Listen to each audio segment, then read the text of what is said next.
काही पाहून गेलो काही होऊन जाऊ फायदा आहे का.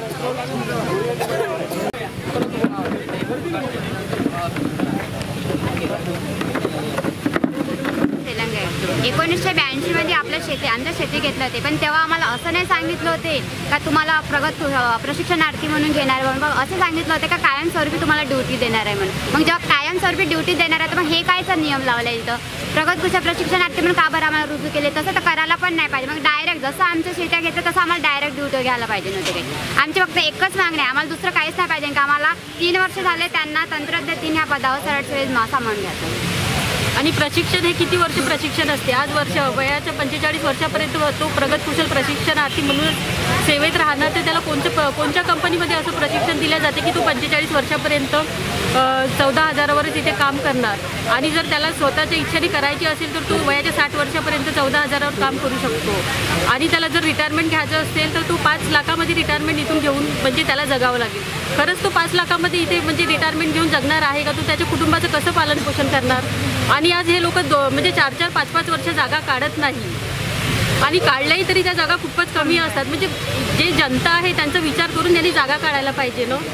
आणि आज उपोषणाचा आमचा दुसरा दिवस आहे. इथे मुलं आपले छोट्या लेकरांना परिवाराला घेऊन इथे बसलेल्या आहे बाया. आज त्यांची दखल कोणीच घेत नाही आहे. आज त्यांच्या बाळांचं काय होतं हे सुद्धा कोणी येऊन इथे बघत नाही आहे. उद्या त्यांचं कमी जास्त काही झालं तरी शासन जबाबदार राहणार त्याला, आणखी कोणीच नाही राहणार. इथे महाजनकोचे MD जे कोणी CE आहे ते सुद्धा इथे डोकावून बघत नाही. म्हणजे यांना इथे फक्त काम करून घेण्यासाठी इथे ठेवलं जातात का. आज यांना इथे मेडिकलसुद्धा कोणत्या प्रकारचं दिलं जात नाही.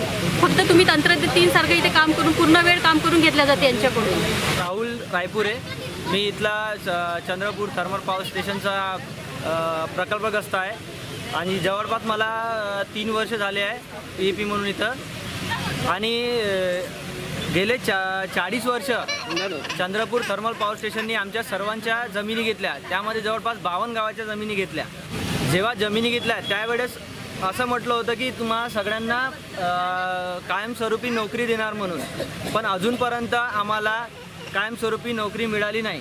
आम्हाला फक्त विद्यावेतनावर यांनी घेतलं आहे. विद्यावेतनामध्ये पण त्यांचं असं काही लिमिट फिक्स नाही आहे.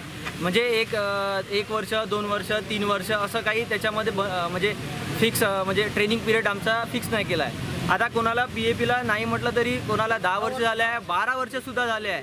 मग त्यांनी का नेहमी 10 आणि 12 वर्ष म्हणजे 10,000 अगोदर 8,000 होते, आता 13-14,000 याच्यामध्ये पूर्ण आपलं आयुष्य काढून टाकायचं का.